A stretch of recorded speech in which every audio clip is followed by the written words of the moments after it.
충청 압승, 이재명의 콧노래, 충청권 경선 결과 바로 보겠습니다. 충남과 충북인데요. 먼저 충남, 대전, 세종, 충북, 합산 결과 이재명 54.7, 과반을 넘었고요. 이낙연 후보 28.2, 정세균 7.1, 추미애 6.8, 박용진 2.4, 김동완 0.9의 순위가 나왔는데 이재명 후보의 1위를 예상하는 당내의 예측이 많았는데 충남과 충북 모두에서 과반을 얻을 것으로 예상하는 것은 의외였습니다. 그러니까 의외의 과반이 나온 겁니다. 특히 권리당원, 민주당의 당심이라고 표현했던 당원들도 친문이라고 보기에는 어려웠던 이재명 후보에게 몰표를 준 것으로 분석이 됨에 따라서 많은 분들이 좀 의아해하고 있는 그런 상황입니다. 이재명 후보의 선전, 이낙연 후보가 어떤 말을 했을지 이재명, 이낙연 두 후보의 이야기 한번 들어보시죠. 예상치보다 높은 지지율이어서 감사하다는 말씀 먼저 드립니다. 그 기대치에 맞게 제가 최선을 다하겠다 이런 마음으로 앞으로도 임하려고 생각하고 있습니다. 충청권 주민들의 권리당원과 대의원들의 뜻을 겸허하게 받아들입니다. 앞으로 남은 일정 모두 최선을 다하겠습니다. 이후 일정에 대해서 좀 전략적으로 수정이 불가피해 보일 것 같은데요. 메시지를 어떻게 할 것인가, 정책을 어떻게 할 것인가 검토를 해야죠. 자, 박정환 대변인, 사실 이 충남, 충북 모두 다 과반을 넘길 것이라고 혹시 예상하셨나요? 저는 이재명 후보가 1위는 한다고 생각을 했는데요. 이렇게 과반을 훌쩍 넘을 거라고는 솔직히 예상 못했어요. 예. 그리고 들어보니까 이재명 후보 측 캠프 내부에서도 한 45%에서 많으면 한 50% 이렇게 기대를 했던 것 같더라고요. 그래서 이재명 후보도 끝나고 나서 자기 본인 생각보다 많이 나왔다고 하는데 제가 보니까 일단은 그 본선에서 과연 어떤 후보를 내야 우리가 이길 건가라는 민주당 내부의 당원들의 생각, 그리고 이 최근에 막 있었던 일종의 검증, 네거티브 이런 것들이 크게 당원들한테는 어필하지 않았던 것 아닌가. 어필이 안 됐다. 네거티브가 먹히지 않았다. 이렇게 분석해 볼 수 있을 것 같아요. 아무래도 이번 충청권의 순회 경선 이후에 이번 주말에는 사실은 선거인단을 모집했던 1차 슈퍼위크가 있거든요. 예. 4만 명이니까 전체 민주당 그 투표 수가 한 200만 명 이상 될 거라고 보면은 굉장히 많은 숫자인데 이번 주말에 있을 강원 순회 경선 이후에 1차 선거인단을 모집했었던 이 결과가 아마 다음 있을 호남 순회 경선에도 상당한 영향을 미치고 최종적으로 후보를 선출하는 데까지도 큰 영향을 미치리라 보여집니다. 충청권이 아무래도 지역적으로도 캐스팅 보드 역할을 좀 하고 있잖아요. 그래서 1차 지역을 충청으로 선택했던 것, 이런 것들을 보면은 이재명 후보는 대세론이 좀 순풍을 좀 탈 것 같고 이낙연 후보는 좀 전에 제가 화면에서 봤듯이 지금까지 있었던 전략에 대해서 한번 내심 고민을 해봐야 호남에서의 대충 이렇게 역전의 기반을 마련할 수 있지 않을까 보여집니다. 아니, 윤태곤 실장님, 특히 이제 충남 결과를 보면 이재명 55.21, 이낙연 27.23, 더블 스코어 차이로 벌어졌어요. 네. 2배가 넘어요. 이게 그리고 지난 2017년 민주당 경선에서 당시 문재인 후보가 40대 후반이었어요. 충청에서 문재인 대통령도 40% 후반밖에 못 받았다. 예, 그것보다 훨씬 높죠. 물론 그때는 우와, 예. 안희정 지사라는 존재가 있었기 때문에 안희정 지사가 많이 가지고 간 게 있었죠. 하지만 그거보다 높은데, 그리고 이게 충청에서 이렇게 많이 나왔다는 게 의미가 있는데, 충청을 한 3가지 키워드로 이게 본다면은 중도, 스윙보터, 대세론 이런 식으로 좀 볼 수가 있어요. 충청이 항상 중도적인 느낌을 주는데 이재명 후보는 좀 강성 이미지고 이낙연 후보가 조금 중도적 이미지지 않습니까? 그런데도 불구하고 셌다. 그리고 스윙보터 지역이고 대세라고 제가 말씀드린 게 충청에서 이기는 사람이 결국은 이긴다. 이런 말들이 이제 많죠. 그게 이제 충청이 정하는 대로 가느냐, 충청이 아니면 이제 그 온도계로서의 역할이 아주 뛰어나가지고 대세가 가는 흐름을 먼저 잡느냐. 이건 이제 해석의 차이가 있는데 그 3가지 의미를 지닌 충청에서 이제 이겼다. 더블 스코어로 이겼다. 충남에서. 많이 이겼다라는 거니까요. 압도적으로 이긴 겁니까? 본선 경쟁력에 대한 것이 있을 것이고, 그리고 뭐 흐름이 좀 좋을 것도 같은 게 그 다음이 이제 대구, 경북, 강원 이런 식인데 예.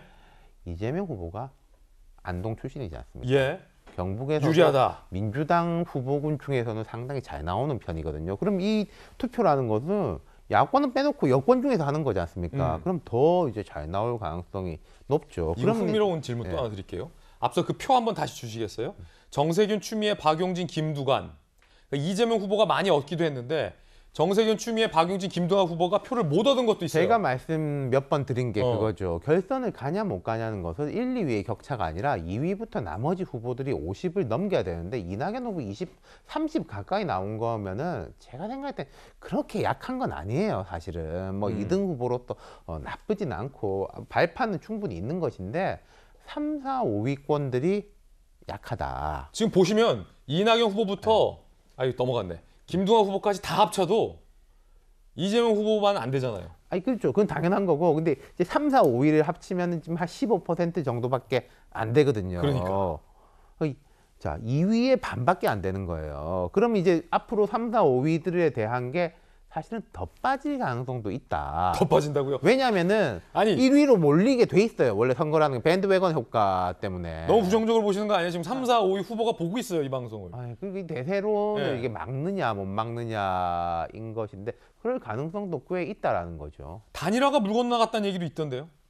의미가 없어졌다. 그렇죠. 단일화는 뭐 제가 생각할 땐 단일화가 되면은 결선 가능성은 더 높아질 수도 있는 겁니다. 그러니까 단일화를 했을 때 1 더하기 1이 2가 될 거냐 혹은 2.5가 될 거냐의 문제인데 한 1.8이 돼버리 통상적으로 그렇거든요. 한 1.7, 1.8 나와도 잘 나온다 그래요. 그럼 그 나머지가 어디 갈 거냐 1등한테 붙을 수 있는 거잖아요. 아, 오히려 더 네.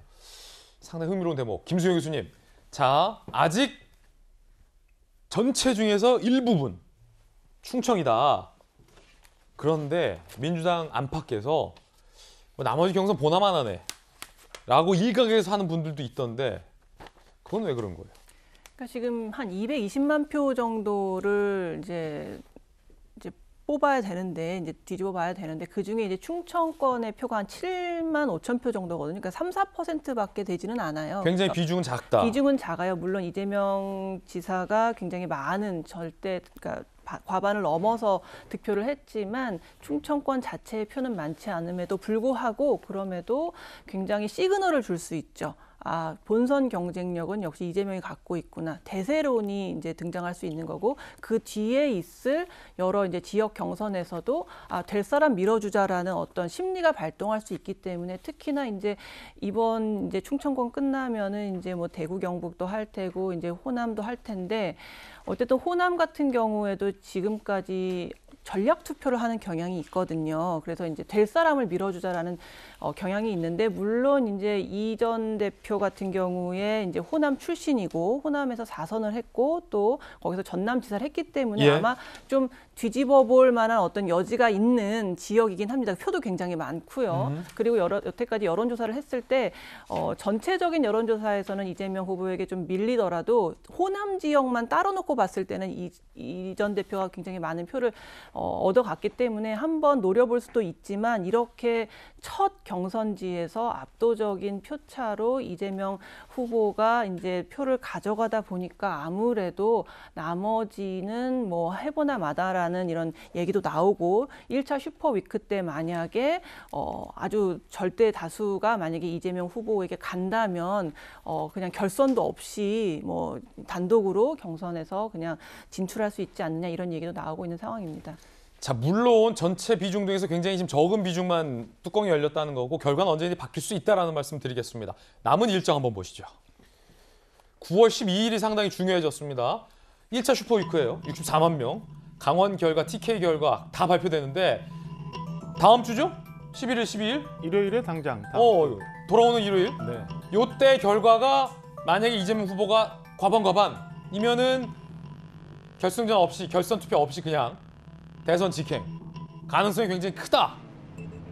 그러니까 요 결과를 보고 나서 10월 스케줄 좀 따져봐야 될 것 같아요. 그렇죠. 지금 현재 이번 주말에 전체 1차 선거인단을 모집한 64만 명과 강원 그다음에 그 영남에서의 당원들 투표 결과가 나오거든요. 예. 이 결과가 이제 이후에 영향을 미칠 텐데 이후에 중요한 게 사실은 전 호남이에요. 이낙연 후보, 정세균 후보가 지지 기반을 갖고 있는 호남인데 호남에서의 당원 수가 한 20만 명 이상 정도 되거든요. 네. 그러니까 이 20만 명의 표심이 어떻게 흘러갈까 이것 좀 지켜봐야 전체 상황을 좀 알 수 있을 것 같습니다. 자, 그럼 이번엔 이낙연 후보의 입장에서 손정혜 변호사님, 앞서서 이낙연 후보가 메시지를 수정, 전략을 수정, 뭐 이런 멘트가 나왔어요.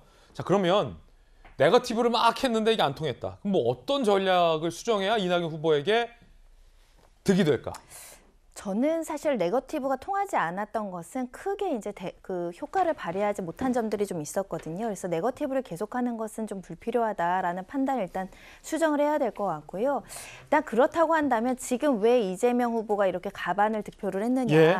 그러니까 민주당 내부에서는 향후 대선에서 여러 가지 부동산 정책의 실패라든가 뭐 세금 문제라든가 또 K 방역이 좀 필요하고 지친 면이 있기 때문에 위기감이 있는 상황이거든요. 그러니까 이길 사람에게 투표한다라는 인식이 확고하게 드러난 이 상황에서 내가 본선 경쟁력이 있는 후보다. 그러니까 야권 후보하고 대적했을 때 내가 이재명의 어떤 대체제가 아니라 내가 주인공이 될 수 있다라는 굉장히 긍정적인 어떤 효과를 줄 만한 메시지들이 나와야 된다. 이건 네거티브하고 완전 다른 전략일 수 있거든요. 그게 무엇인지를 좀 찾는 게 굉장히 중요하지 않을까 생각이 들고요. 특히 이제 이번 문재인 정권에서 많은 분들이 조금 등을 돌렸던 공정의 이슈라든가 부동산 정책 이슈라든가 청년에 대해서 내가 어떤 비전을 줄 것인가에 대한 어떤 구체적인 담론이 좀 나와야 되지 않을까. 계속해서 1위 주자인 이재명 지사와의 어떤 불필요한 네거티브를 하다 보면은 뭔가 조금 지치는 어떤 유권자들에게 호감을 살 수 없는 것들이 구축될 수 있다는 점에서는 향후 행보를 조금 지켜봐야 될 것 같습니다. 그렇군요. 손정혜 변호사님 말씀에서 힌트가 지금 다 나왔어요. 그렇죠? 부동산 정책, 공정, 청년. 요거를 먼저 어필하는 쪽이 유리하다라는 이야기까지 한번 들어봤습니다.